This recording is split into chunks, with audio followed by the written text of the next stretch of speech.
Okay, everybody, welcome to the second episode of Lunatic CEO podcast. Right now, we have Louis with us today. He's on web, Zoom call, and we're going to be bouncing back and forth a little bit. But man, Louis, I'm super excited to have you, dude. Like, I've been pumped to have a conversation with you about all things. Just a second. Did you see that text message that popped through on the recording? It shouldn't. Okay, it's just recording his screen? It's recording the Zoom call. Okay, good. Yeah. That's how we make the magic. All right, well, here we go. So Louis, thank you. I'm super pumped to have you, man. It's actually been one of those like little bucket list things for me. I've got 3 to 5 people I want to connect with, events I wanted to do.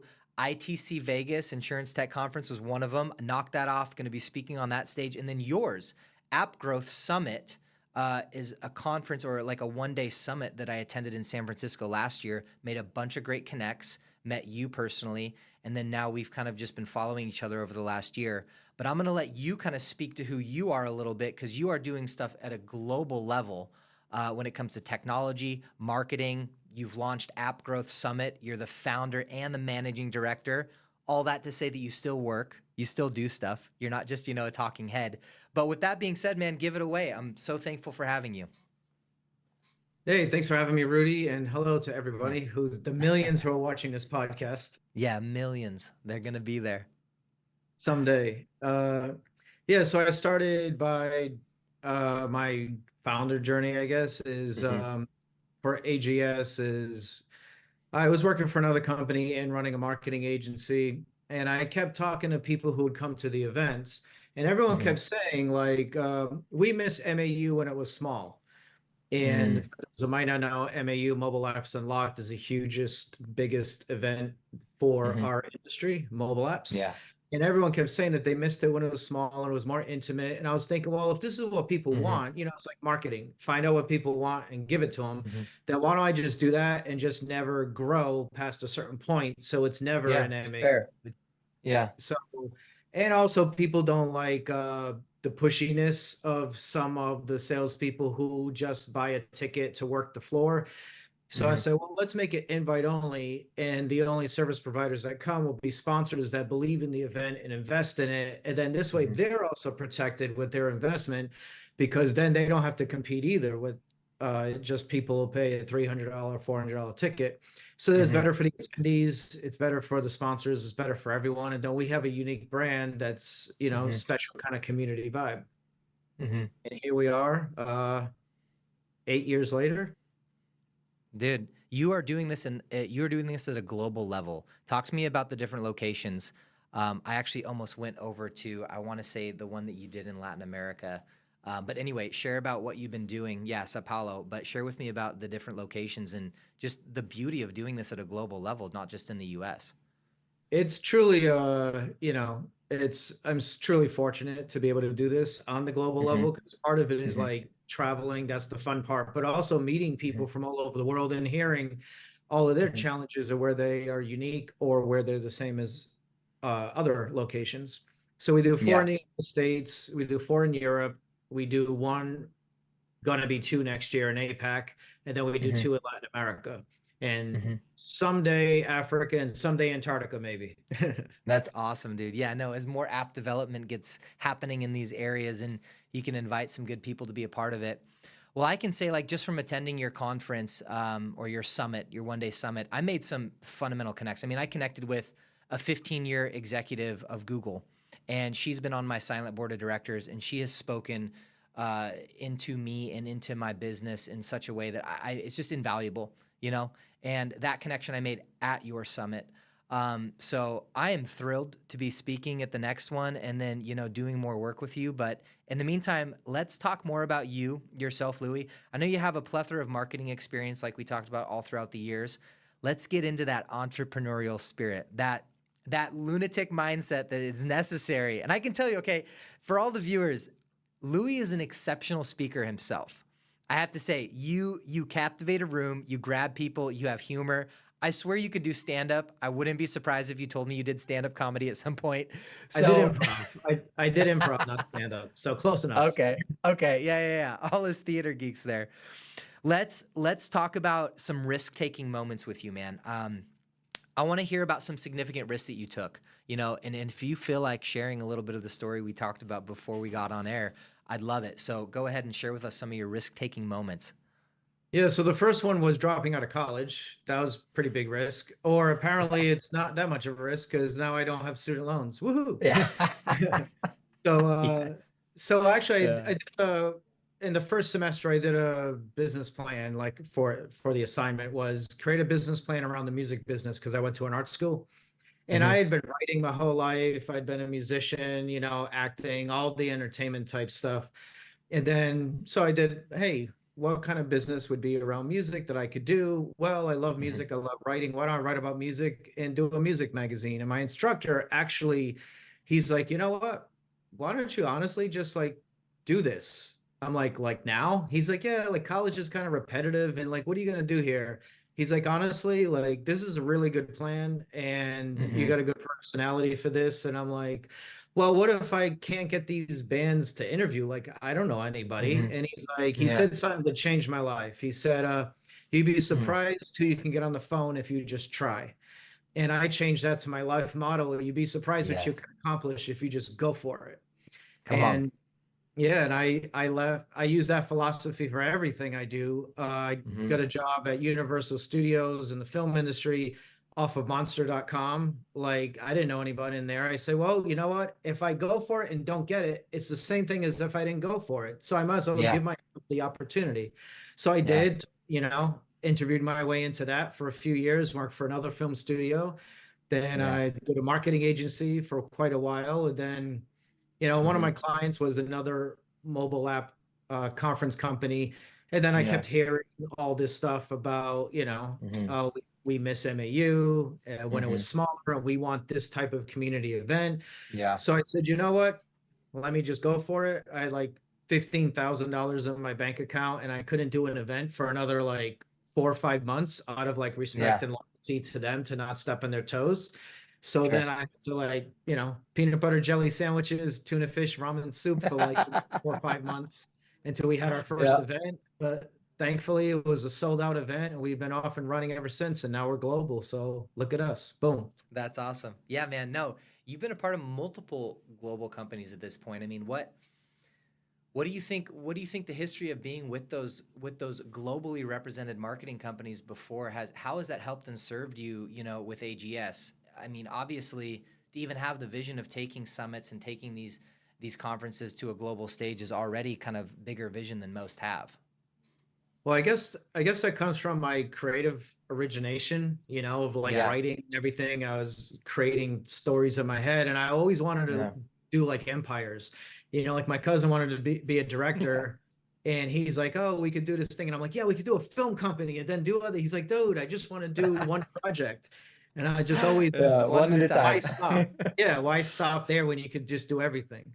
Yeah. Um, so I just always had that mindset of just going big. So the previous companies that I work for, they give me the unique advantage here at AGS because having Hmm. been in the trenches, I understand what's good content and what's not. Whereas some other people would just have generic titles like app growth Hmm. in 2024 or user acquisition in 2024. Like that tells me nothing. Hmm. So it's like I want to dive in. I want to talk to, for example, you and I are going to talk extensively Hmm. about what your contribution is going to be so that it's Hmm. everything's curated. And then with my background, I'm able to know what is like good content and what is kind of like, surface content. And then, people love our Hmm. content at our events, and that's what they've said. So that's been a huge compliment. And, Hmm. and that's why people keep coming back is for the content, which is kind of the biggest compliment, I guess. It's Yeah. networking parties are out there. Everyone can just get someone drinks, but can you like Totally. educate and inform? Yeah, and add a lot of value, man. I mean, I can firsthand speak to that. I've been to plenty of conferences and summits, and like I'm trying to raise capital, right? And so, I mean, I'm kind of going everywhere, and I've seen everything, and most of it's a big waste of time. I mean, unless you have a very, very strong strategy and you know who you're going to meet with, or you can get there at a specific level because you're speaking or something and get in rooms, you're not going to connect, and you're not going to learn a bunch. I learned so much at App Growth Summit, and then also when completing your intake form just the other week in regards to speaking and engaging, I'm like, dang, you're making me really put some thought into this. And I tried to be as just transparent and kind of off the cuff as possible. You know, I finished it in one sitting, but it took me a good 30, 35 minutes to answer those questions and think through them. You had a drop down list of all the different topics and areas of which I could speak or like add value to. And I mean, there were like 25 different areas related to growing an app. I mean, people think that growing an app and building a technology company is just like build an app, you know, buy leads, like, you know, pay for advertising. No, there is so much that goes into this. And it's just beautiful that you think that way. I think that's why a lot of business people and entrepreneurs and app developers and technology individuals really appreciate you. So well done, man. I love it. With And not pay yeah, Rudy for that. I did not pay. This is not paid stuff. that's very true. That's very true. So let's talk business milestones. So what are some key milestones so far for AGS? You know, like I know you have huge vision, so we'll get into like where you want this company to go. But for now, talk to me about how it's gone. How have things gone? What are some milestones that you guys have accomplished? Well, I think the first thing is, getting it off the ground, right? That's always the first thing is prove the Mm-hmm. concept, get the MVP, so to speak. In my case, it was just produce an event with this style to prove that it will work. And Yeah. then, so I was the only person who did this at the beginning. I couldn't afford anything. Like I said, I had like 15 grand in a bank that had to last Yeah. 4 months. So I did everything. Good for me that, lucky for me that I was a graphic designer as well. So all the branding and everything is all my work. Now I Yeah. get the fortune of having other people execute that vision. Yeah. But at first, like I did everything. I registered everyone, did all the bookkeeping, did the graphics. I did, acquisition of speakers, sponsors, whatever. And then after the first New York event, I immediately went international and did Berlin like 2, 3 weeks later. So it was Yeah. like just hit it. And so the first major milestone that I would say significant after that was hiring the first person. It's like, Mm-hmm. okay, now I'm making decent enough money where I can now afford, I need to have help, Yeah. just Yeah, you do. sanity. Even though we are lunatics, Rudy, still.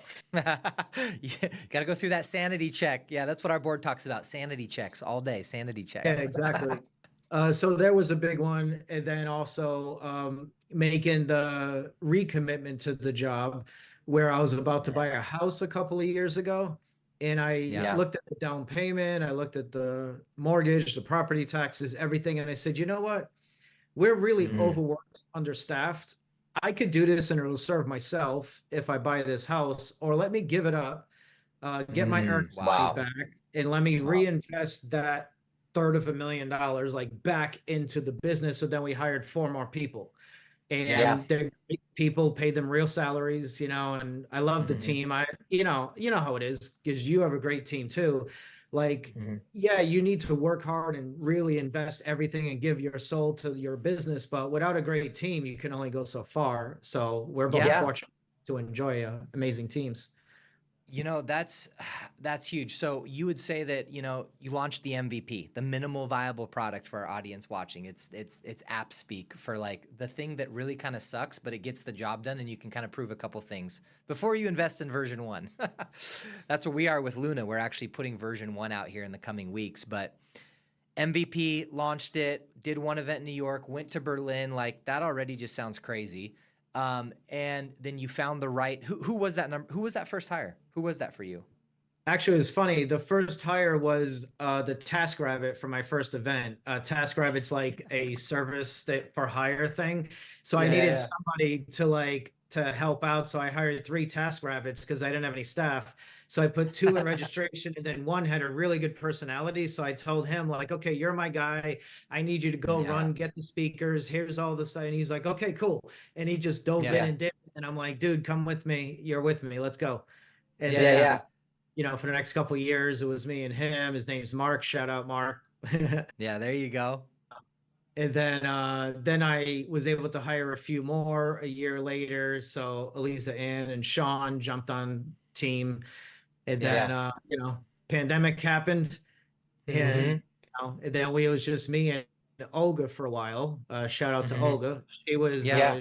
she was a workhorse. she dedicated 3.5 years of her life to like grinding in this business along with me. So Wow. always respect her. Yeah. Yeah. She's off doing other things now, and now we have a Mhm. team of like 6 people that are just Mhm. total rock stars as well. Just I'm so fortunate Yeah. Yeah. to work with such a Yeah. great talent. Yeah, you have a great team, man. I have to say, like, again, I'm not being paid to say any of that. This is so funny. Neither of us are being paid to do this. We're grinding, but the point is Want me to Venmo? Is that what you're saying? No. Cash Cash App. You App. are Cash Cash raising App's App's money. preferred. preferred. Anybody out there who's developing an app, who's in the technology space, who's trying to raise money, who's just really trying to get into this world, and your product is app based, I would say apply. Try to get to Louis' event. The people there are phenomenal, and everything going on is just like top notch, man. I love it. Um, let's get into some personal stuff. I want to talk a little bit about just overcoming fears, some bad advice you've gotten. So, with that being said, what are some of the biggest fears that you've had in starting your business, and how have you overcome them? Well, I think it's alluding to something I mentioned before. It's like it's Mhm. always the fear of not succeeding, right? So the biggest Yeah. fear obviously is being homeless, like, oh, this crashes Mhm. and burns and there's Yeah. nothing. You have There's no nothing. money and nothing. Yeah. Yeah, like Yeah. what am I gonna do? That's why Yeah. I pay cash for every car that I get. It's Yeah. not the fanciest car. I don't own a Tesla, but at least it's Mhm. mine, so I can sleep in it if I need to. No, I'm kidding. Yeah. No sleeping in the car. There's some truth to that joke, though. I love it. Yeah, just you gotta have plans A through Z, right? Just in case you Yeah. get down that far, but hopefully not. Yeah. Um, yeah, so the biggest fear is always like, you know, j- putting everything into it and then it just not succeeding. Or now that I have a team of 6 people, I hate to sound like this because a lot of people sound disingenuous when they say things like this, but I do feel Uh-huh. it. Like with a Hmm. small business, like I'm responsible to some degree for like Yeah. these 5, 6 people's lives and livelihoods. So Yeah. it's like I feel like I have to work harder, not just for my own Mhm. goals now, but like, and essentially I got mouths to feed, and their mouths to Yeah. feed their side. So it's like I gotta constantly grow the company and chart their progress and Mm. success in their own careers Hmm. for as long as Hmm. they're here before they feel it's time for them to move on. Yeah. Or if they want to stay here forever, then we still have to keep, Yeah. expenses keep getting bigger and people deserve to be Yeah. rewarded for their hard work. And that just means, the name of Hmm. App Growth Summit is growth, have to constantly Hmm. grow, right? Yeah. Um, so that's my biggest fear is like all that. And also like not letting it get me unhealthy, Yeah. mentally and physically. Like I It's dedicate a my great point. lunch. Yeah, like I dedicate my lunch to a Hmm. full workout. Like I put it on do Okay. not disturb and I just work out hardcore for an hour a day. And it's great for my mood. I don't know if you're a workout fiend, but if Hmm. it really helps your mood, it helps your physicalness, it helps your stress levels.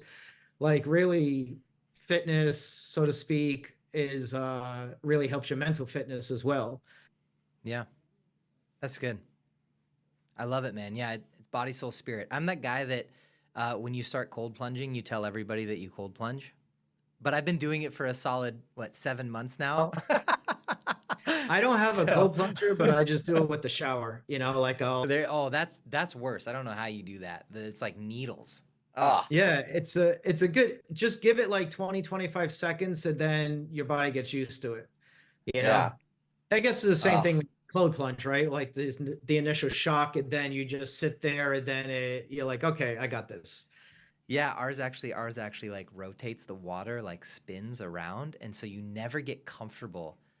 No, and it was 38 degrees this morning when we plunged. And then we go work out. And anyway, to your point, you do. You need to be physically healthy. I believe you need to be challenging yourself too. Like, uh, you know, when you want, I told myself this at the beginning of the year. You want to do hard things, Rudy. You need to start doing hard things.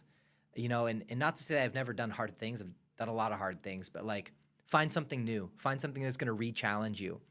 And to your point, I think you were really saying, you know, be prepared, be ready, be there for your team because like it is a legitimate fear that many I think responsible founders have of I have mouths to feed, not just mine. People are counting on me. to make this a success. And so I just kudos to you, man. That's just a great core value and character trait of somebody that I would follow, that I would let lead. Okay, with that being said, now, worst piece of advice that you have gotten. Now, this is a fun one. I want to preface. Worst piece of advice you've gotten. You may or may have not followed that advice and then later on realized, wow, that was so dumb. Or you were sitting in front of somebody that you truly respected, looked up to, and then they said something or advised of something and you were like, All the respect went away. What? No, I'm kidding. and all that, and you lost everything.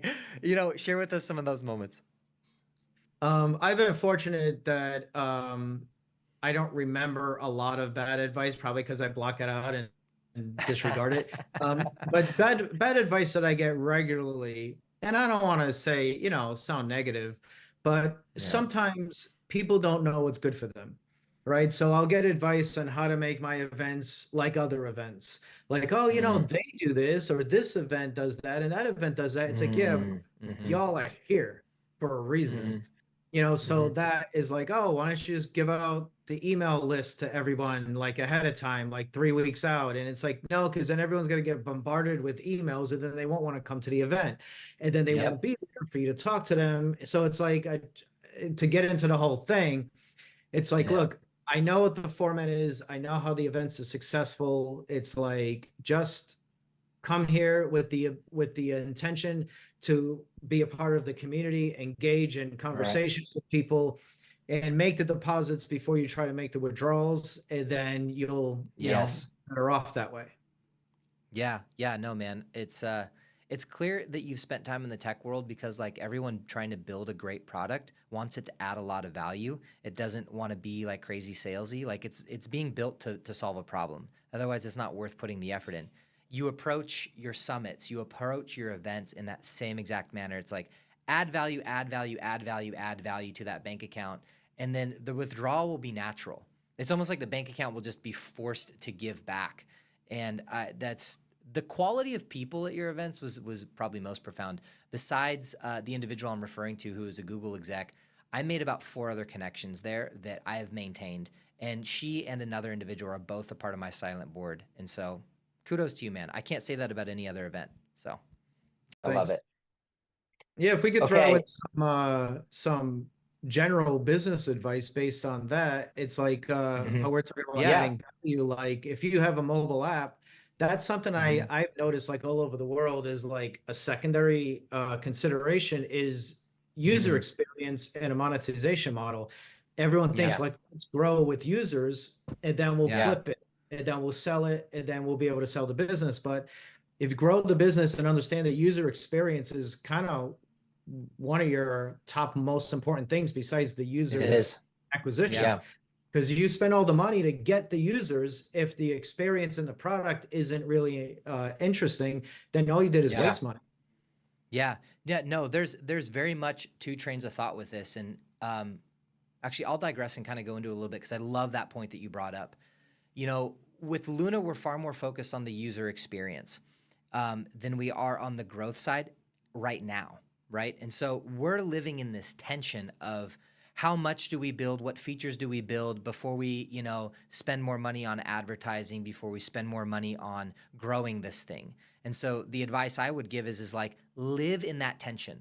If you have good investors and good advisors, they're going to be heavy on the monetization side, and they're going to want you to push and grow it and get downloads and get users, quickly. Your job, if you're a good CEO and founder, which most VCs are looking for this type of CEO founder, you're going to be anal about the user experience. And so in that tension, you guys will find a happy middle ground to grow something great at the right pace versus other apps, which maybe this is just your strategy, is grow it with users, et cetera, and then sell the users basically, right? Sell the data, sell the leads, sell them as a lead, grow that thing, pump it, kind of pump and dump mentality, which is perfectly fine, but you got to know who you are, right? I think you really have to know who you are and figure out that tension that's going to get you there in the healthiest way possible. I mean, that's phenomenal. Well, I just grabbed this book that I have on my side that I've had multiple versions of it. It's called Don't Make Me Think. Okay, I haven't heard of this. What is this book? Stephen Krug. It started off with by the way, I did not write it. I'm not affiliated with it anyway. It started off with like I a love web this. usability book from back in the Yeah, web yeah, days. Like yeah. like don't try to be cute with the buttons, make a button look like a button because the user is just gonna don't make them think because when they have to Yeah. think, they're not going Ooh. to execute the task. So same Mm-hmm. thing with your app, and they do have a new version for apps now. It's like same Yeah. idea. If your user goes and he's like, what do I do now? Then they're gonna stop, they're not gonna convert, they're not gonna download, the advertising's confusing, whatever it is, you're making them Totally. think, and then you've Yep. stopped them from executing the action you want them to take, like make it intuitive, essentially. Dude, 100. We just Cam's over there behind the screen. We literally just talked about this with Luna. We added a feature for, the primary driver or insured to like send the app to the other people on the policy so they can just put their phone number in and download it. And so everyone's got Luna on their phone, access to ID cards. I'm like arguing with our development team. I'm like, no, it looks beautiful. It's awesome. But like, they just need to click. Like we're literally an hour ago before we got on, we were talking about this. That's so good. We're gonna clip that up into a reel. There's a line from Amadeus that it's like too many Uh-huh. notes. Too many know? notes. Amadeus. Now in Oh, Mozart's dude, that's case, there are good. never too many notes, but in everyone else's case, there could be too many notes. Yeah. Yeah, yeah. Facts, man. I love it. That's so good. Okay, personal growth, man. I want to hit some personal growth with you. I mean, you alluded to it a little bit. Like you're very keen on showing up as your best to be your best for everyone else. You're no good to anyone if you aren't good to yourself. My mom actually said that. My mom always told me that. It's beautiful. Good advice. How has being a CEO changed you as a person? What personal traits or habits have you developed to succeed in your role? Let's go back to that first one though. Like, how has being a CEO changed you as a person, especially from when you were working in these marketing circles? I mean, to now going and doing 100% your own thing. Talk to us about that. Well, I guess you can consider it going from not in a negative way, but being selfish to selfless. Mm, Like all I had to care that's about so was good. myself. Yeah. Like how am I going to pay the rent? How am I going to do this? But now it's like, okay, now how am I going to do this for the business Hmm. and for our sponsors, for Hmm. our attendees, and of course, Hmm. especially for our team. So it's Yeah. like it taught me how to become a better manager as well, because I was Hmm. always a doer. So that made Hmm. me naturally, I think, for better or worse, like a control freak. Because I'm like, Hmm. it's got to be done to the top quality. It's got to be this way. No, Dude, do it like totally. I this. completely understand. And Yeah. it's like, I don't know. And then one of my business advisors, he told me a few years ago, he's like, Louis, not everybody's Superman. It's like, it's Yeah. okay. Sometimes good enough is perfectly fine. It's Yeah. like, don't get bogged down on the little things. Like you focus on the bigger things. As long as you hire competent people and they do a competent work, then you just trust them. And nothing's going to be perfect because nothing ever is, but just let some of it, not let the quality dip, but don't be nervous about every single little dotted I and crossed T. Yeah. Yeah. Perfection paralysis. What do they call it? Is it something like that? Perfection paralysis by perfectionism. Man, I can relate, dude. I can relate. Trying to grow and grind, and you have to do the thing, and then you get to a place where delegating and learning how to truly delegate well, not abdicate. Don't just tell people what to do. Like give clear direction. Give good vision and help them actually achieve the goal. It's tough. Yeah, it is tough. Yeah, you're doing a great job though, man. Again, like I come back to AGS, like you do a great job. And I saw you running around that event a year ago, and I'm like, man, this guy is in charge. He's not in control. Like he's allowing the people to run with control, but this guy is in charge of what's happening and he is curating the experience as we're going, and it was intimate, yet it was full. How many people did we have at the event? Do you remember? 250 humans in there. We 200, had about 250? yeah, Yeah. but it was about 300 something registrations, but there's always a few drop offs, so it's like about 250 people in there. So Okay. Is that including sponsors and everything? Is that including sponsors? yeah, Okay. but we have See, a it low felt like turnover. more. Yeah. It felt like more people. I think just because of I think it felt like more people because of the value, honestly. Felt like more people, but yet I was able to kind of touch everyone that I needed to in terms. That was great. Cool. I think it's also All the right, layout. then. Well, like the layout, Yeah. it does like you want it to feel full but not crowded, and intimate but not empty, you know? Yeah, well, Dogpatch Studio, right? It had like 3 or 4 stories, and so every single story had a different kind of vibe to it, if you will. Some had the advertising, others had like the coaching. It was cool, and then the main stage in the bottom. I loved it.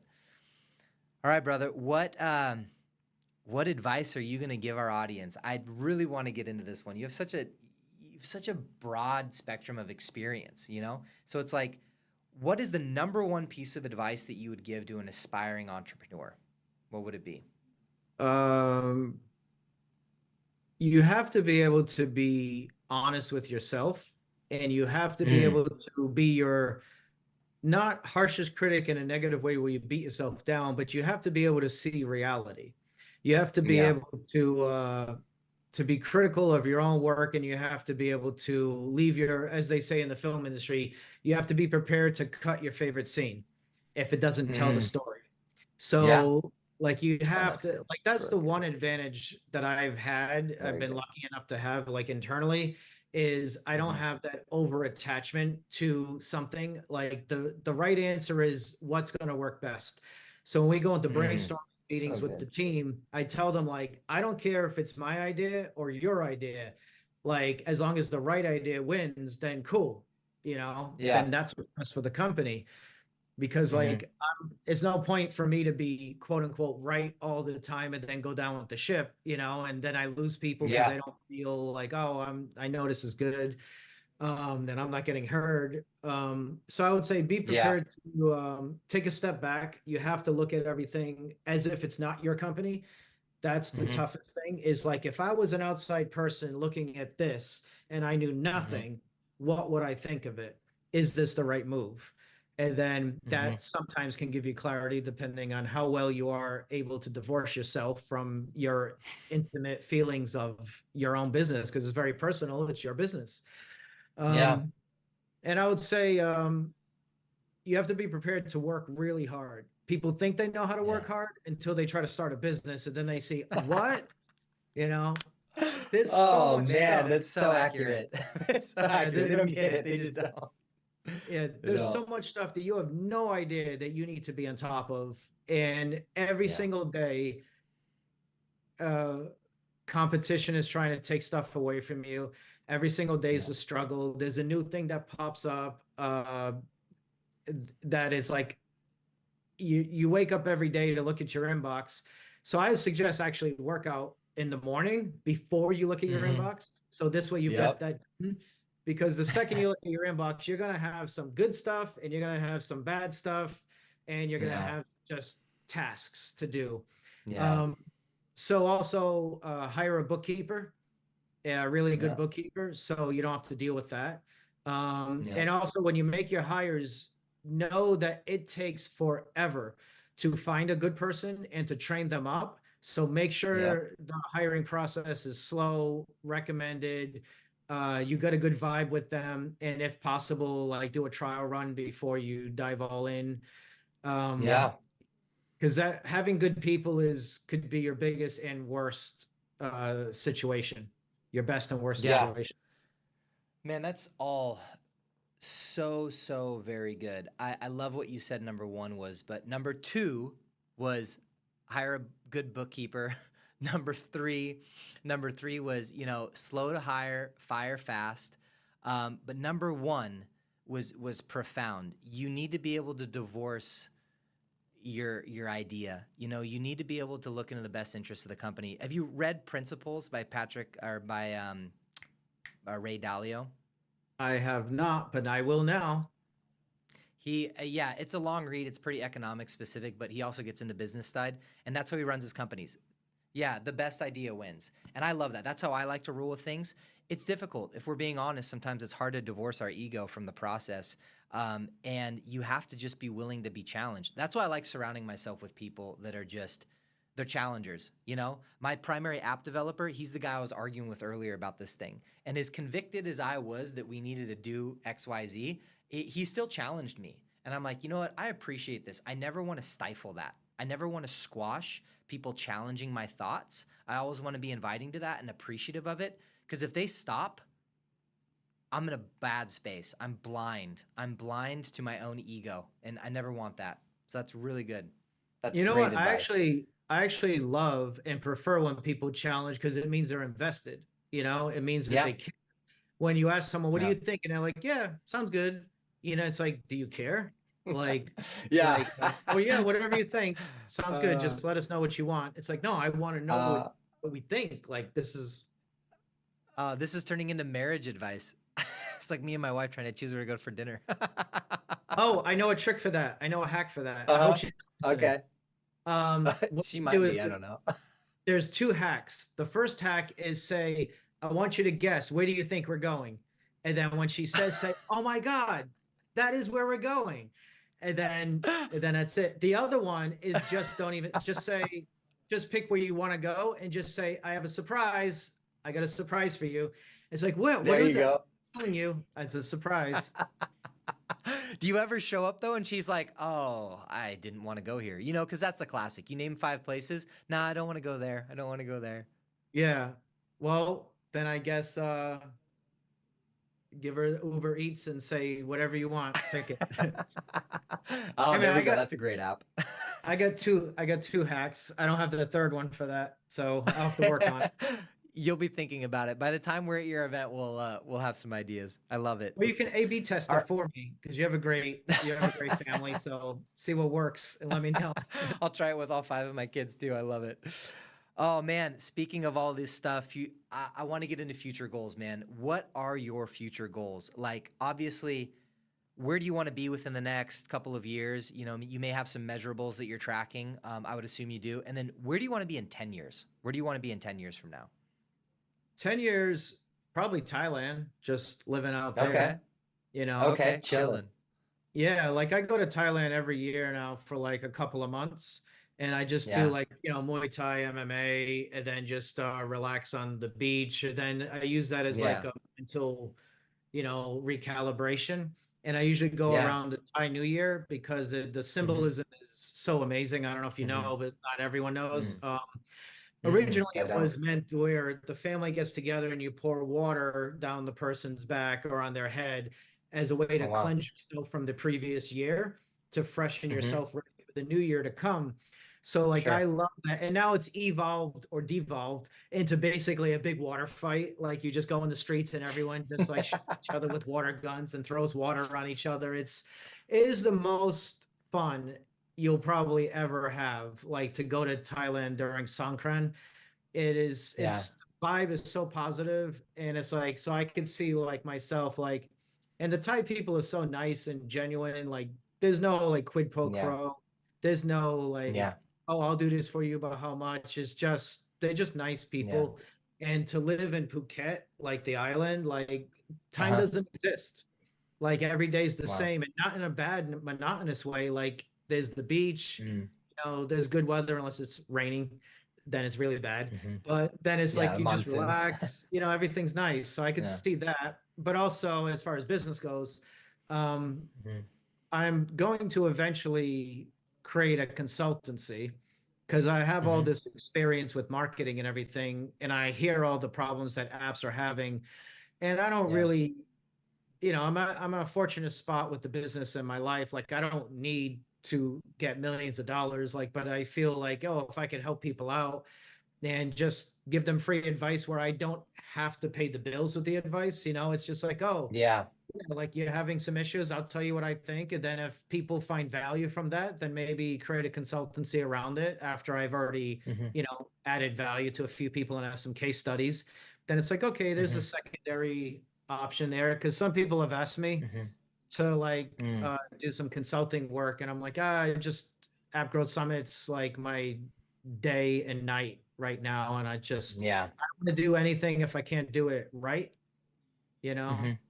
So it took us forever Yeah. to create our own podcast, and then finally we had the vision for like a talk Yeah. show, and you can see it on Hmm. our website, the happyhourpodcast.com. Yeah. Um, so go check that out. Season 2 is the best one, and we're about to bring it Yeah. back next year because now I have someone, Julia, on our marketing team. She's head of marketing, and she's Hmm. awesome. So right now she's doing this really cool content series called Hmm. TMI, which is Ah. Tiny Mike interview, but also it's a secondary meeting of too much information. So go check that out as well. It's on our page. Like it's Oh, really that's good. person Yeah. on the street type thing. So I love doing that type of content. You know, it brings me back to my, entertainment days. So I always tell the team, Yeah. other people competition can like copy what we do, and they do. They can Yeah. copy what we do, but they can't outthink us. They can't outcreate us. Yeah. And they aren't you. Yeah, that's true. Like they're more dry, not as you know. No, your personality definitely bleeds through the entire environment and culture of App Growth Summit, man. I love it. I mean, there's total explanation behind how many followers you have on socials and stuff, dude. I mean, I saw that you have like what are you, close to 18,000 followers on LinkedIn, which very difficult platform to get like a bunch of followers on. That's equivalent, I would say, to 100 or so thousand on IG. So well done. We're talking now about legacy and impact. My question for you, Louis, is what kind of legacy do you want to lead in the sense of you're 85 years old, you may or may not be on your deathbed. What do you want your children, grandchildren, what do you want children, what do you want children in general, what do you want them to say about you?